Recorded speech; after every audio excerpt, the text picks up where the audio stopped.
व्यक्ति को सच्चा ज्ञान मिल जाए तो ये 3 चीजें उसे खुद ब खुद मिल जाती हैं। जिसे सच्चा ज्ञान मिल गया है, उसका मन और वाणी तो शांत रहती ही है, उसके कर्म भी शांत होते हैं। वर्षाकाल समाप्त हो चुका था। सभी भिक्षु भ्रमण पर जाने की तैयारी में लगे थे।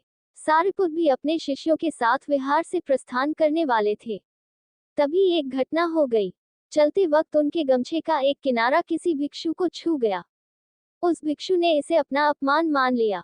वह बुद्ध के पास पहुंचा और शिकायत करने लगा, भंते, स्थविर सारिपुत को आपका प्रमुख शिष्य होने का अहंकार हो गया है।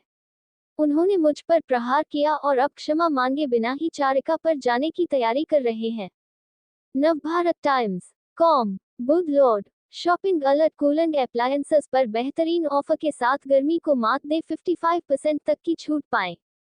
डील देखें। शॉपिंग अलर्ट कूलिंग अप्लायंसेस पर बेहतरीन ऑफर के साथ गर्मी को मात दे 55% तक की छूट पाएं। एमेजॉन पर सुपर वैल्यू डेज 1-7 अप्रैल तक ग्रोसरी पर बम्पर छूट। डील देखें। क्या आप आईफोन 15 जीतने के लिए लकी ड्रॉ का हिस्सा बनना चाहेंगे? डील देखें। बुद्ध ने सारिपुत को बुलाकर पूछा तो सारिपुत बोले, मैंने इस भिक्षु पर कोई प्रहार नहीं किया है। भंते, मैं तो उस धरती के समान हूँ जिस पर फूल गिरते हैं तो उसे खुशी नहीं होती, और गंदगी तथा कीचड़ गिरता है तो उससे भी उसे रंजिश नहीं होती। मैं तो पाँव के पोंछे की तरह हूँ, भिखारी की तरह हूँ, बिना सींग के बैल की तरह हूँ। सारिपुत की ऐसी बातें सुनकर उस भिक्षु को अंदर से ग्लानि होने लगी। वह तथागत के चरणों पर गिर गया और अपना दोष स्वीकारते हुए उनसे क्षमा याचना करने लगा। बुद्ध बोले, सारिपुत, इस भिक्षु को क्षमा कर दे, वरना इसकी बड़ी बुरी दुर्गति होगी।